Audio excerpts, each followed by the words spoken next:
Now we're going to talk about how we can create seamless transition when we are navigating to some other page. To create seamless transition, both the pages should have similar widget. So let me show you in the code what we're going to do. So as you can see, this page and this page has this widget as common.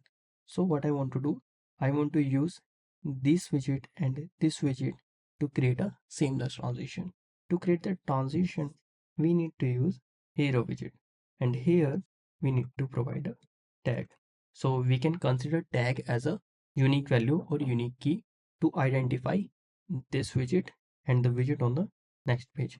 So here we are going to do the same, and we are going to provide same tag value, and you can give whichever tag value you want. So let me hot refresh. So as you can see, we have successfully created a seamless transition. I hope you found this video helpful. If you want to learn more about Flutter, you can subscribe to the channel. See you in the next video.